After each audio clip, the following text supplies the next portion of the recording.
So here's a couple of my sculptures that if you guys have been watching this channel, you've seen these before. A couple over here. My onion and garlic field. There's some invasive that keeps jumping in here and taking over this guy. I think it's a here to stay kind of exotic plant, but I can't remember exactly. And I've got a nice bed here. Found a ping pong ball when I was pulling out some vines the other day. Put that away. And the hostas are up.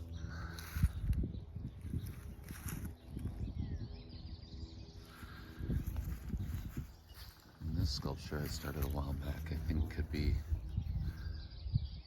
finished up, made a little bit bigger. I've had that's kind of the consistent comment from a few people that have talked about it, is they wish it was just a little larger. Others, I'm sure, wish it was just gone. But I could rework this sugar maple block here and clean that up and all that good stuff and add to the tail, fasten some more tire on there. That sculpture's a bell.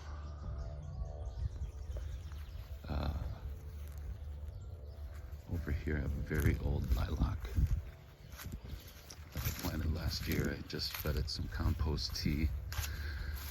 All the other younger lilacs around here are blooming right now, so still nothing here, but you can see it's a little spindly. But it has leaves on it. It made it through the winter. And you can see how textured the bark is. Going close there. And ostrich ferns that I transferred a while back are good here. And a friend of mine in East Madison area gave me some sunchokes. Those are popping up here along with some tiger lilies, and letting some of the sugar maples and silver maples pop in there. This is a big old male mulberry tree. So in researching it over the years, I learned that mulberries have, I forget the word for it, but they're gendered male and female. So the males don't produce berries, just tons of flowers. Oh, there's a bird. And that pine.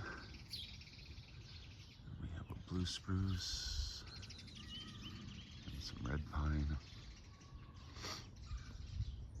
So this is part one of my yard studio / Yarden.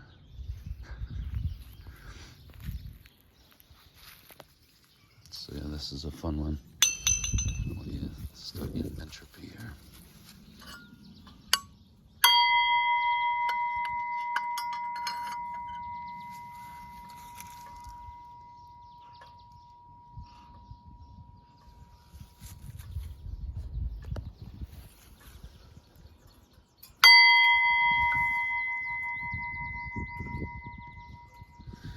These are all mountain violets or wild violets, which before I knew any better, I used to think they were a nuisance, but they're really a delicious edible. They taste like violet candy if you have any grandparents or great-grandparents. My dad used to like to eat violets, so it's like and I think he got it from somebody else who's older. This is an old-fashioned candy they don't really make anymore. There's a whole pile of them there. And the leaves are edible and mucilaginous. So that is part of why they're maybe not for everybody, but they're supposed to be really good for you, for your digestion and whatnot. Some more tiger lilies up there. Black cherry here, and one of those newer double blooming lilacs right there. I forget the type.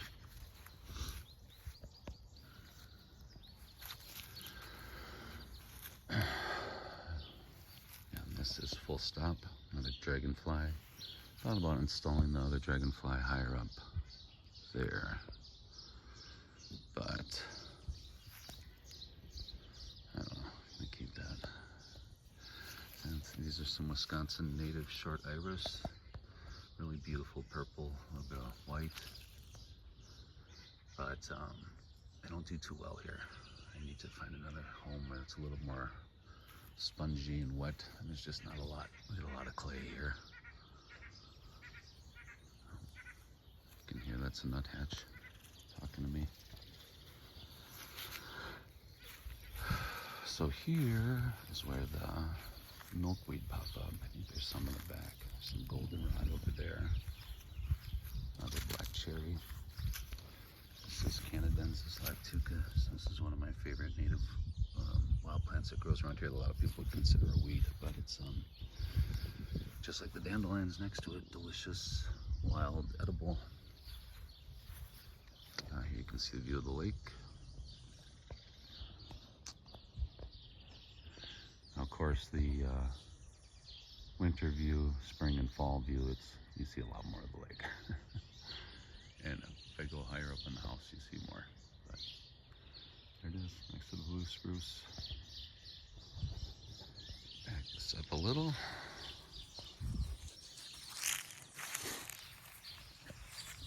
Yeah, that bench lasted about 10 years. I asked the guys that were cutting down this huge silver maple, you'll see all the remains of over here, if they could mill out a couple pieces for the sculpture and for a bench, and so they were kind enough to do that.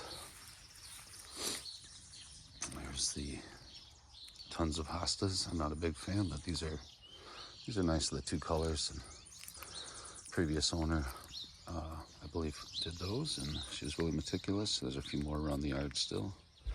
I love these. I think these are wild geraniums growing in the old silver maple here. I recently dug out this edge a little bit more. Oh, the neighbors have a nice box, bird nesting box set up there. And you can see the white lilacs, which are pretty awesome. Oh, I think I have some, probably breathed in some bumblebees. There's a few more. I cut down some grapevine or some, what's it called, Virginia creeper vine, which I was surprised to learn are both native, but they're really aggressive native still, so you can see the remains of those there. I don't want to pull any more since it's blooming. Here's another mulberry I battle it out with. Now this one is a female, and I've used a lot of the sprouts around the yard, so she's surviving in other parts of the yard. We're gonna slowly work that stump down into something else. And here's a lilac I transferred a few years ago from this set of lilacs here. I don't think it's bloomed yet. This might be the year. And that behind it is a elm maple or a box elder. Some more tiger lilies here that'll be blooming, and milkweed.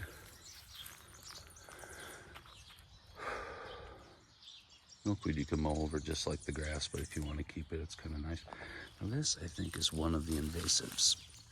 I think it's an olive, I believe is what it's called, similar to a buckthorn, so I'll probably be pulling that out. This is an old lilac log. I leave it on purpose for, the benefit of the little creatures running through here. And it's fun if you're a forager, somebody likes to turn over logs to have a few. This log I'm gonna cut out grew up on the edge. I'll saw that out of the way. Box elder. Tried last year to get stuff to grow on this log. I'm gonna try again soon. Same with this one. Got some seeds in there now. Grapevines, Virginia creeper vines. Oh, this is some of the remains. I mean, you can see the rest of the remains here of the, look like a swallow in that bird's nest. The remains of the silver maple. I can hear my neighbors are out, so I may be ending this shortly. Here I've got some goldenrod and the silver maple and a few other seeds. This is another big black cherry here. There's a view of the lake between the trees here. Again, in the winter, it's a lot more clear, but things are leafing up. You have two different kinds of views: the summer and the winter, and in between. Let's see. So yeah, I'm working with someone right now about helping them with their stump too, to make a stump garden on there. It depends on where it is on the property, but you can do a variety of things. And and it's generally more environmentally friendly than running a high torque gas grinder for a while. Sometimes you got it, and sometimes it's just the kind of work needs to be done. It's another Sculpture, the Flying Unknown. I really love this neighbor next door. He was a good guy. He's always kept his yard wild, so the ferns go back and forth, geranium, other flowers. It's pretty nice.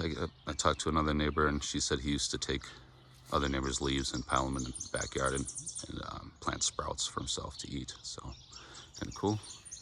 Some gargoyles I made here on the side of the house. Need some touching up this summer. And then the curvy trail on the way to the back. And this is a very long video. Here we are at 11 minutes. So I'm going to do a part 2 in a few minutes. Give myself a break, get something to eat and drink. Okay, ciao.